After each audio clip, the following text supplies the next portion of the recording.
I'm in my trailer in London. I had just left rehearsals. Had to go right back to rehearsals, so I'm jet lagged and my brain is desperately trying to learn. Diane Lane became famous so young that Hollywood practically raised her. By 18, she had already worked with legends, appeared on the cover of Time magazine, and been called the next Grace Kelly by one of the greatest actors alive. To the public, her life looked glamorous, unstoppable, and almost perfect.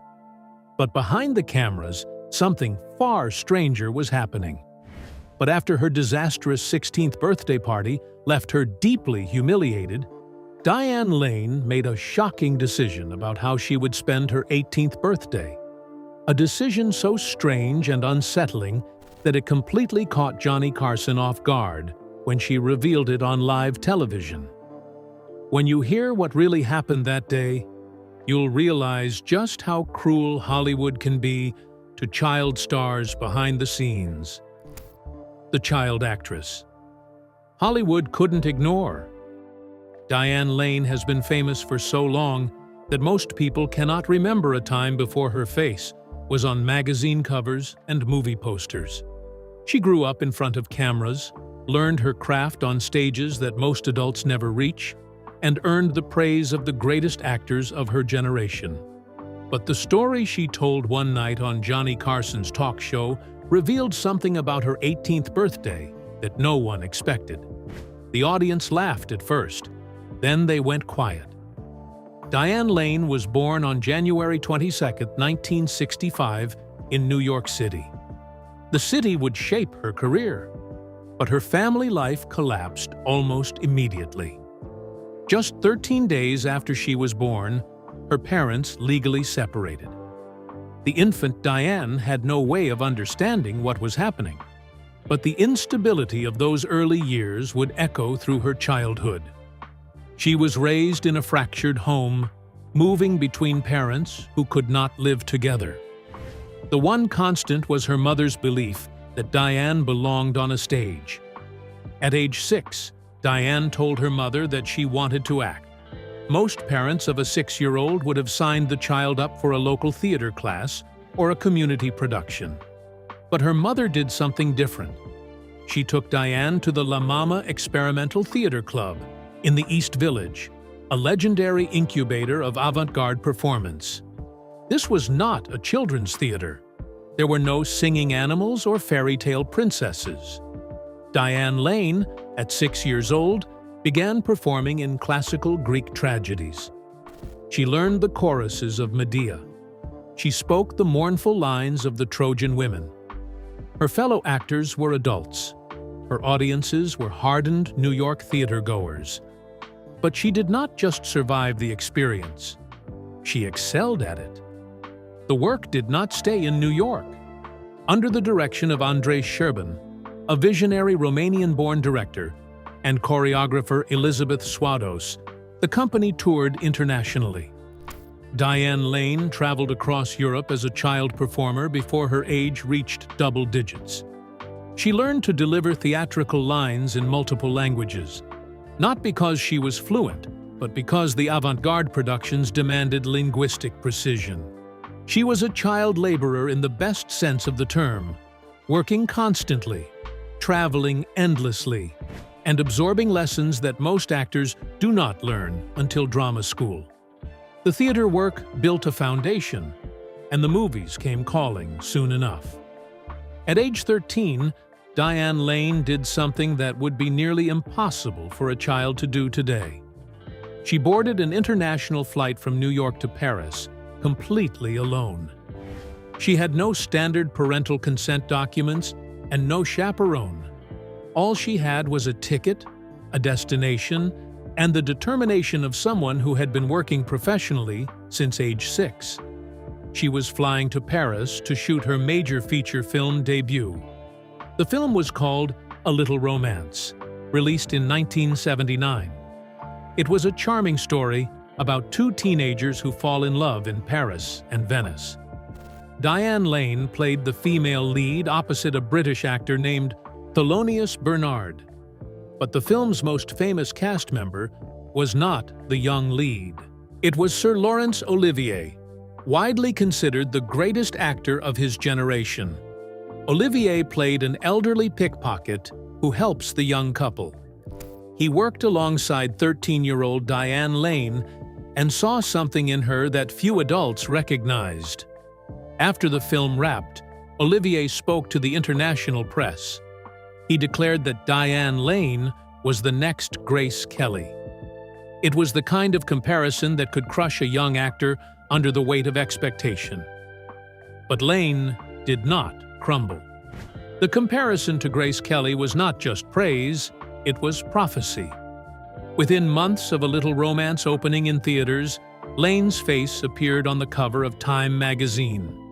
The August 1979 issue focused on Hollywood's top whiz kids, young actors who were carrying the industry into a new decade. Lane was the youngest among them. She was 14 years old. Her face on that cover signaled to the entire entertainment industry that she was not a child actor to watch. She was a child actor who had already arrived. By 1983, the year she appeared on Johnny Carson's show, Diane Lane had become something even rarer than a successful teen actress. She had become a muse to one of the greatest directors in Hollywood. Francis Ford Coppola, the man who made The Godfather and Apocalypse Now, cast Lane as the female lead in back-to-back films, The Outsiders and Rumblefish. Both films were released in 1983, and they were highly publicized. When she sat down across from Johnny Carson on August 4, 1983, she was not a nervous teenager making her first late-night appearance. She was a working professional with more credits than most actors twice her age. She explained the title Rumblefish to Carson and his audience. The phrase referred to the Siamese fighting fish, a species so inherently territorial and hostile that they will attack their own reflection in a mirror. Lane described this as a metaphor for the self-destructive youths portrayed in the film. She also revealed to Carson that she had already signed a contract for her third consecutive project with Coppola. The film was The Cotton Club, scheduled for release in 1984. She was 18 years old and had completed a 3-film streak with one of the most demanding directors in cinema. No other teen actress of her era had a resume like hers, but the same drive that had carried her from La Mama to Coppola had also carried her into territory that the public did not see. Behind the magazine covers and the director's praise and the late-night appearances, Diane Lane was struggling with forces that no 18-year-old should have to face alone. The chaos behind the fame. When Johnny Carson asked Diane Lane about school, she told him the truth. She had technically graduated from the Quintano School for Young Professionals, an institution designed for child actors who needed to balance education with filming schedules. But she had never attended her own graduation ceremony. She had never walked across a stage in a cap and gown while her family cheered from the audience.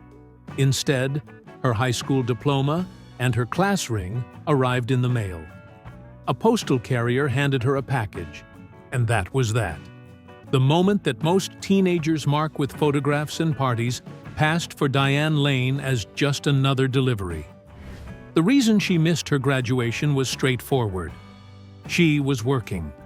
In 1984, Lane spent 5 continuous months living in California to shoot Streets of Fire, a high-budget neon noir rock musical that demanded everything from its young lead. The production schedule was brutal, leaving no time for ceremonies or celebrations. Her class ring was mailed to her on location. She opened the package between takes, probably in her trailer, probably alone. That was the reality of being a working child actor. The milestones happened without you. Carson, who was a skilled interviewer beneath his folksy demeanor, shifted the conversation to Lane's mother. Her name was Colleen Farrington, and she was not an ordinary parent. In the 1950s, Colleen had been a prominent New York fashion model, a favorite of the legendary designer Oleg Cassini. She had also been a nightclub singer. and in October 1957, she was chosen as Playboy's Miss October, the Playmate of the Month. This was a part of Lane's family history that she could neither escape nor ignore. Lane addressed her mother's Playboy legacy with a mixture of pride and self-deprecating humor. She noted that her mother had achieved that milestone at age 19, just 1 year older than Diane was during the Carson interview. When asked if she would ever follow in her mother's footsteps, Lane deflected with a joke. She said she would not shoot for Playboy because she was not as good-looking as her famous mother. The audience laughed, and Carson laughed, but the joke concealed a more complicated truth about the woman who had raised her. The relationship with her mother had been fractured for years. Following a bitter custody dispute, Colleen had moved to Georgia, leaving Diane to be raised almost exclusively by her father. Burton Eugene Lane was a Manhattan drama coach who had run workshops with the legendary actor and filmmaker John Cassavetes. He was immersed in the craft of acting, which made him an excellent teacher, but not necessarily a stable parent. The father and daughter lacked a permanent residence. Instead, they lived out of residential hotels on 56th and 58th Streets in New York. These were not homes. They were rooms with beds and doors that locked. When her father was not teaching acting, he drove a taxi to pay the bills. Diane Lane spent much of her childhood riding in the passenger seat of his cab while he worked the streets of New York. She learned the city from behind a windshield, watching strangers climb in and out of the back seat and listening to conversations that were not meant for her ears. At age 15, the pressure became too much. Lane felt suffocated by her father's intense management of her life. He controlled her career, her schedule, her money, and her movements. She wanted out, so she declared her independence in the most dramatic way possible. She ran away to Los Angeles for a week with actor Christopher Atkins to shoot a film called Child Bride of Short Creek, released in 1981. Looking back, she called it reckless behavior that came from having too much independence too young. But at 15, recklessness felt like freedom. When she returned to New York from Los Angeles, Lane made another decision that surprised everyone. She flatly refused to move back in with her father. Instead, she rented a room from a friend's family and began self-funding her own life as a minor. She was 15 years old, legally still a child, but paying her own rent and making her own choices. The arrangement was precarious. It could have collapsed at any moment. But Lane was determined to prove that she did not need her father's management to survive in the industry. The family instability reached its peak in 1981, the same year she ran away to Los Angeles. Her mother, Colleen, flew to New York without warning, physically took Diane, and forced her across state lines to Georgia. It was an abduction in every legal sense, committed by the woman who had given birth to her. Diane and her father launched a massive legal battle in federal court to get her back. The fight lasted 6 weeks. Lawyers were hired, motions were filed, and a judge eventually ordered that Diane be returned to New York. But the damage to the mother-daughter relationship was permanent. For 3 years after the abduction, Diane Lane completely refused to speak to her mother. The woman whose face had appeared in Playboy magazine had become a stranger, and then an adversary. All of this chaos was happening behind the scenes while Lane was appearing on magazine covers and starring in Coppola films. The public saw a poised, talented young actress. The private reality was far messier. And then, on her 16th birthday, she was forced to spend her special day in one of the most bizarre and traumatic ways possible. The chaotic Sweet 16. Birthday. By the time Diane Lane turned 16, she had already lived more life than most adults. She had performed Greek tragedies as a child, toured Europe as a preteen, and starred in Hollywood films alongside acting royalty. She had run away from home, lived independently as a minor, and fought a federal court battle against her own mother. But nothing in that chaotic upbringing prepared her for what happened on her 16th birthday. Years later, sitting across from Johnny Carson, Lane described the event using two very specific words. She called it a sweet 16 muckadoo deal. Then she called it a fiasco. The audience laughed at her delivery, but the laughter faded as she explained what she meant. The party was not her idea. She had not asked for it, nor had she planned it. Hollywood studio executives and publicity agents had taken over her milestone birthday without her consent, turning what should have been an intimate celebration into a carefully orchestrated promotional event. They threw her a massive surprise party, the kind that looked wonderful in photographs, but was actually terrible to experience. The surprise was not that her friends had gathered to honor her. The surprise was that there were almost no friends in the room. When Lane walked into her own party, she immediately realized that she did not personally know the vast majority of the guests. The room was heavily populated by studio heads, casting directors, producers, and various industry strangers. These were people who had never called her on the phone, people who had never visited her apartment or asked how she was doing, people who saw her not as a teenager celebrating a birthday, but as a product they had invested in. Her youth was the backdrop. The real event was networking. Instead of receiving genuine affection from people who cared about her, Lane spent the entire night under intense psychological pressure. She felt forced to play a professional adult hostess, making polite small talk with Hollywood power players, laughing at their jokes, and pretending to enjoy herself. She was 16 years old. She wanted cake and music, and her actual friends.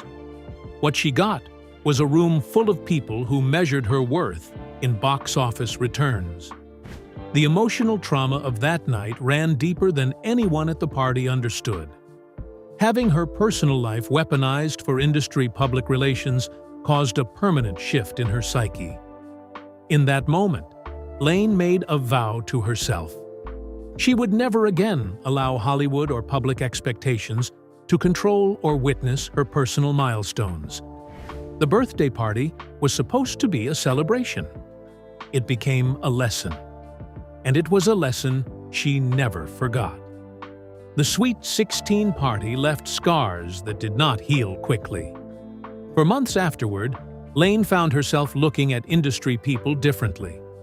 She had always known that Hollywood was a business. She had been raised in dressing rooms and on film sets. But the birthday party made something click into place that she had only suspected before. To the people who controlled the money and the contracts, she was not Diane. She was the girl from the Time magazine cover. She was Coppola's muse. She was an asset to be managed and leveraged. Her feelings did not enter the calculation.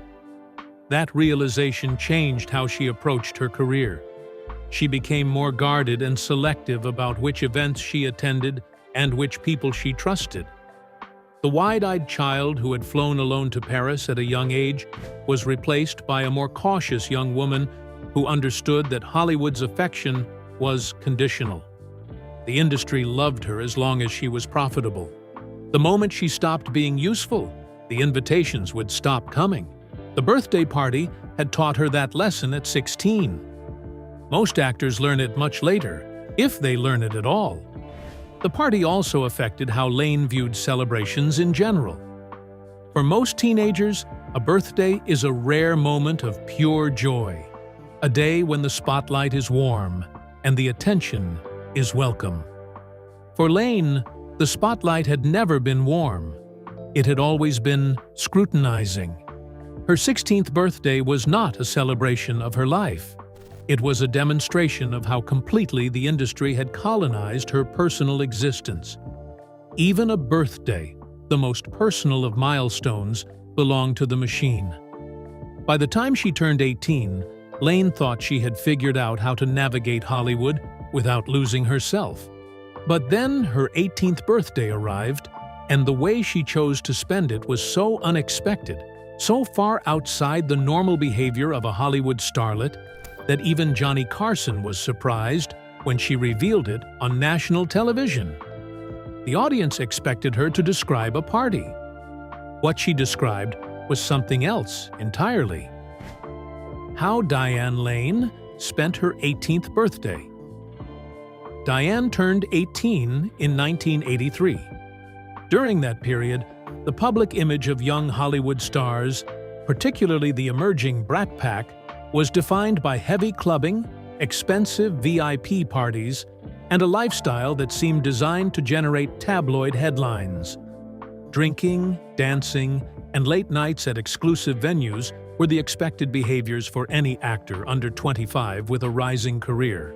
When Carson asked Lane what kind of massive blowout a top-tier movie starlet throws for her 18th birthday, he assumed the answer would involve champagne, celebrities, and a rented room at a fashionable club. That was what every other young actor in her position was doing. Lane told him something completely different. She had intentionally rejected every single element of the Hollywood lifestyle for her legal milestone day. There was no party, no club, and no famous friends.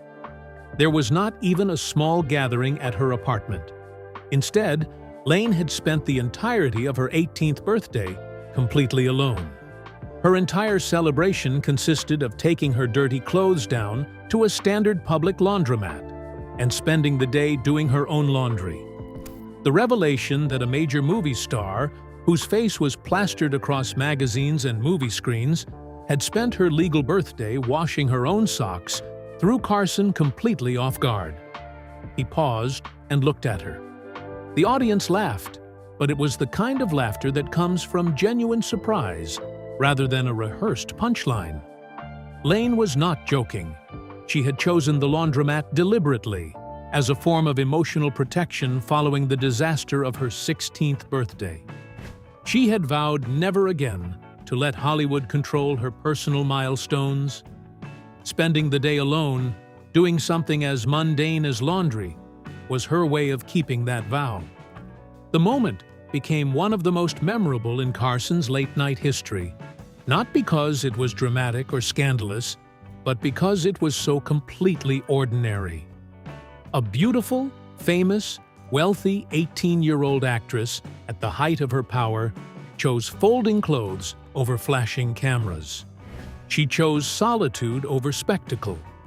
She chose a laundromat over a nightclub.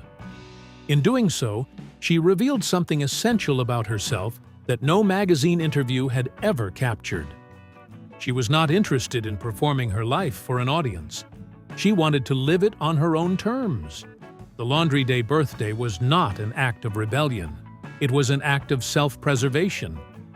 Lane understood that Hollywood would take everything she gave it, and she had already given too much. The Sweet 16 party had been a warning. The 18-year-old laundromat was the response. She would not let the industry turn another birthday into a networking event. She would not smile at strangers while pretending to have fun. She would wash her clothes, go home, and wake up the next day still in control of her own life. The audience laughed at the absurdity of it. Carson shook his head in amused disbelief. But Lane was serious, and the seriousness of her choice became clearer as the years passed. Most child actors lose themselves entirely. They burn out, drop out, or spiral into addictions and bad relationships. Lane did something different. She built walls. She drew lines. And on her 18th birthday, she drew the clearest line of all by refusing to celebrate at all. But the chaos of her early life was not finished with her yet. The years following that birthday would bring more storms, more heartbreaks, and more hard lessons before she finally found solid ground. How Diane Lane rebuilt her life. Shortly after her appearance on Johnny Carson, Diane Lane's career hit a massive wall. the two massive films she had completed back to back, Streets of Fire and The Cotton Club, both tanked catastrophically at the box office. The neon noir musical, which had cost her 5 months of her life and her high school graduation ceremony, opened to weak numbers and worse reviews. The Coppola film that was supposed to cement her status as a serious dramatic actress underperformed expectations. By age 19, Diane Lane began having financial troubles. The child actress who had been on the cover of Time magazine, who had been called the next Grace Kelly by Laurence Olivier, had no money and no momentum. She was burned out from a decade of child labor, exhausted by the family wars and the industry exploitation, and the birthday parties that were not really birthday parties. So she walked away. She left Hollywood entirely and hid out on a rural farm in Georgia, far from cameras and casting directors and the expectations of everyone who had ever told her she was special. She stayed away for years. The break was not a calculated career move. It was survival. She needed to remember who she was without a script in her hand and a director telling her where to stand. The farm gave her space to breathe. But acting was in her blood, and eventually she returned. When she came back differently. She was no longer a child trying to please adults. She was a woman who had chosen this profession for herself. During the promotional tour for the Cotton Club, she had met a Swiss-French actor named Christopher Lambert. They crossed paths again years later on another set in 1988, and something clicked between them that had not been there before. They married in October 1988 in Santa Fe, New Mexico, in a quiet ceremony far from the Hollywood press. In 1993, they had a daughter, Eleanor Jasmine. For a time, Lane had the family life that had eluded her throughout her own childhood. But the marriage did not last.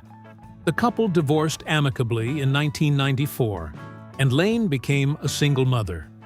She did not stay single forever. In July 2003, she became engaged to actor Josh Brolin, the son of James Brolin and stepson of Barbra Streisand. They married on August 15, 2004. It seemed, on the surface, like a union between two serious actors who understood each other's careers and ambitions. But the marriage turned dark almost immediately. Just 4 months into the union, on December 20, 2004, police were called to their West Los Angeles residence after a physical altercation occurred. Josh Brolin was arrested by the LAPD and booked on a misdemeanor charge of domestic battery. The news spread quickly. Lane ultimately declined to press formal charges, and the couple's representation released a public statement framing the arrest as a total misunderstanding. But the damage was done. The marriage that had begun with such promise now carried a stain that no press release could wash away. The relationship never fully recovered from its early volatility.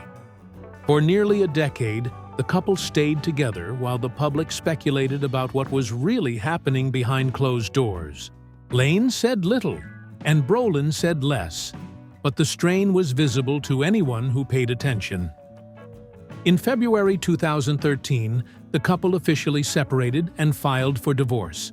The proceedings were finalized on November 27th of the same year. Diane Lane has remained unmarried ever since. She has spoken rarely about marriage, and when she has, her words have been measured and careful. She learned long ago that giving the press too much access to her private life was a mistake. She did not repeat it. Through all of this personal chaos, Lane never stopped working. And in 2002, before the Brolin marriage and the arrest and the divorce, she achieved something that no one who had watched her childhood struggles could have predicted. She starred in Adrian Lyne's thriller Unfaithful, a demanding role that required her to play a woman whose life unravels after an affair. The performance was raw, fearless, and completely unlike anything she had done before. Critics who had dismissed her as a child star who had faded away were forced to reconsider. The Academy of Motion Picture Arts and Sciences nominated her for Best Actress. She did not win, but the nomination itself was a victory. It proved that she had survived the child star chaos and emerged as one of Hollywood's most resilient adult actresses. Diane Lane did not escape her early life unscathed, but she kept going. She raised her daughter. She built a career on her own terms. And when she sat across from Johnny Carson at 18 and told him she had spent her birthday doing laundry, she was not being cute. She was telling the truth. She had learned earlier than most that the only person who could protect her was herself. And she has spent the decades since proving that lesson was worth learning. If you enjoyed this video, don't forget to click on the next video on your screen. Like and subscribe to our channel for more updates.